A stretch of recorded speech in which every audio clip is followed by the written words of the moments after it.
Tudo bem, pessoal? Esses dias atrás eu estava conversando com um conhecido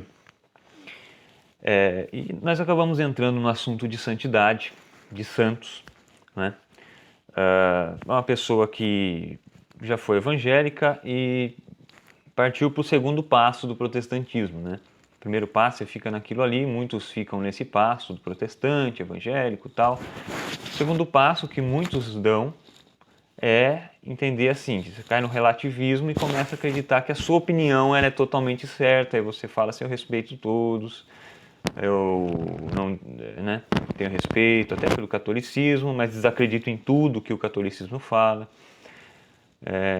O perigo de você entrar nesse caminho é o que acontece, acaba acontecendo com boa parte, uma parte considerável de protestantes, isso ao redor do mundo todo, até países protestantes mesmo, que acabam se voltando para o ateísmo, para o agnosticismo, né? Quando você confia na sua interpretação e no homem para entender o que seja a palavra de Deus, né? Muitos vão acabar caindo no agnosticismo porque vão ver que isso é uma loucura e cada um vai interpretar de uma maneira, enfim. Mas a questão da santidade, essa pessoa ela acabou dizendo assim, eu não acredito que possam haver santos porque, no sentido católico, no sentido que a igreja dá para a santidade, porque a natureza humana é má, o homem é mau, o homem é corrompido. Olha só, isso é um traço forte de gnosticismo na mentalidade protestante. Tá? Um gnosticismo que não acredita, ou que as correntes gnósticas em geral, né, ensinavam que a matéria é má, que a matéria tem que ser ou largada ou corrompida para que se salve o espírito. O protestantismo tem isso de forma muito forte. E você percebe isso quando você fala sobre os santos. Os santos foram o quê? Os santos foram a continuidade da encarnação do Cristo. Eles foram como se fossem outros Cristos na Terra. Né? E Cristo mesmo prometeu que, em nome dele, eles fariam obras maiores do que o próprio Cristo fez, né? Ou iguais ao que o Cristo fez. E isso aconteceu na história da igreja e na história da santidade. Se você pegar livros e relatos dos santos, né, você vai ver que, assim, os santos fizeram coisas maravilhosas. Alguns foram mártires, alguns suportaram sofrimentos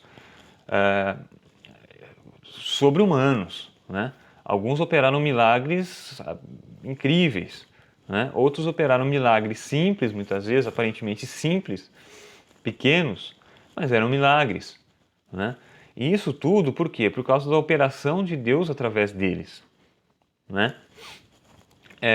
E aí tem uma diferença da visão original entre o catolicismo e o protestantismo. E aqui que o protestantismo acaba esbarrando ou escorregando mesmo para uma coisa semelhante ao gnosticismo. Porque o catolicismo vê que Deus, vou usar uma analogia aqui que o próprio padre Paulo Ricardo usa, que ele usa de uma analogia de Lutero. Lutero dizia que Deus nos faz santo é como se fôssemos um chão cheio de esterco e caísse uma camada de neve ali, né? Aí o chão está sujo de esterco, o chão seria a nossa natureza, ela não é alterada, e a neve cobriria essa natureza e deixaria tudo branquinho. Quer dizer, o entendimento da santidade no meio protestante é simplesmente uma questão de aparência, né? A igreja entende que o santo ele é feito a partir da semente do Cristo plantada nele. E essa semente do Cristo, ela germina. Então ela transforma desde a essência da pessoa, né? E aí ela vai se tornando santa. Quer dizer, ela vai se santificando, ela vai, ou um outro termo, ela vai se deificando, né? Ela recebe a natureza divina ali. E essa natureza divina, ela supera a natureza humana, ela abarca e engloba. E ela a transforma, desde que a pessoa ela também busque cultivar essa natureza. Por isso que é interessante essa analogia com a semente plantada, porque também depende do cultivo humano, né? Mas para o protestante, a santidade dele acaba sendo só em potência ou em aparência, né? Em potência, porque está escrito na Bíblia que no fim seremos redimidos, teremos o corpo transformado, o corpo glorioso. E em aparência, porque agora você tem que aparentar uma espécie de vida de santidade, mas essa aparência, ela não é a santidade, entendeu? Ela é simplesmente, muitas vezes, a aparência do grupo ao qual você faz parte, porque você não está recebendo um princípio de santificação, né? E um santo verdadeiramente santo, assim como a igreja ensina, assim como é ensinado na palavra, ele recebe a essência divina, a natureza divina. E essa natureza divina vai necessariamente transformá-lo num outro Cristo. Entendeu?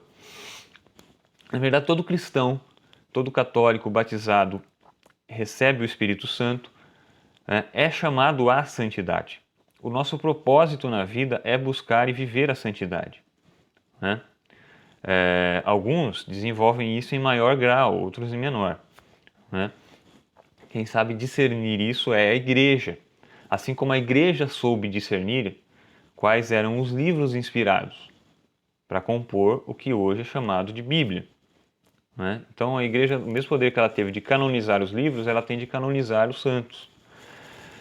E a pessoa, ela desenvolve, a partir do processo, do trabalho do Cristo nela, ela se torna um outro Cristo. E é por isso que Cristo se encarnou. Cristo se encarnou para recuperar a natureza humana desde dentro dela. Se ele não tivesse se encarnado, e muitas vezes o protestante ele peca no entendimento do que seja realmente a encarnação do Cristo, se Cristo não tivesse encarnado, a nossa fé seria uma fé simplesmente mental, ideal, da ideia, do pensamento. Como é o pensamento, a fé protestante acaba sendo, né? Ela é na ideia porque é pela ideia que você acaba gerando a sua interpretação bíblica. É pela ideia, você fica naquela potência de acreditar, não, olha, nós estamos celebrando aqui a Santa Ceia, mas participando em ideia do sacrifício de Cristo. Participando em potência, você não está participando na realidade como é na Eucaristia, né? A santificação, ela se torna algo em potência, na ideia, que você vai receber em algum momento, que você não sabe quando, né? Mas o que a igreja ensina? Que o Cristo, ele vem e habita no ser humano. Se ele está habitando ali, ele vai transformá-lo, ele vai fazer aquilo que Paulo fala, né? Paulo diz, não sou mais eu que vivo, mas é Cristo que vive em mim. E a vida que agora eu vivo, vivo em Cristo, né? O próprio São Pedro fala isso na sua carta, que Deus nos dá da sua natureza. Então ele nos transforma. Ser salvo é se santificar, né? O único santo, o único salvo, digamos assim, o único ser humano salvo é o Cristo, né? Ele é o ser humano salvo. Então, para nós sermos salvos e santos, temos que participar nele. E ele se coloca em nós para que nós, participando nele, possamos buscar e viver essa santidade. E isso é possível de fazer aqui já na Terra. Por isso a encarnação, por isso ele absorveu a natureza humana, ele assumiu a natureza humana, entendeu? Para que a partir da natureza humana, e ele implantando a natureza divina na humana, ele elevasse a natureza humana e de novo a restaurasse, digamos assim, né, redimindo e até aperfeiçoando ela em relação àquilo que ela era antes da queda, né? Então, se você não tem essa compreensão, isso infelizmente foi perdido no protestantismo em grande grau, você acaba esbarrando nisso que cheira a gnose, cheira a gnosticismo. Você desacredita que a natureza humana possa ser redimida de dentro dela. Então você acaba idealizando e achando que não, nós precisamos primeiro ir lá para o céu, ficar com Cristo, lá nós vamos ser santos, lá nós vamos viver assim uma vida no Espírito, né? Como São Paulo fala em 1 Coríntios 15, o Espírito vai tomar conta da carne, o Espírito vai ser o princípio, digamos assim, a vida espiritual, mas na verdade o que a gente vê no ensinamento do Cristo, da Igreja e na história é que isso já começa aqui na Terra. Então os santos já existem desde aqui e eles realmente operam maravilhas, eles realmente são usados por Deus, coisas grandiosas são feitas através dele, porque isso é promessa do próprio Cristo, né?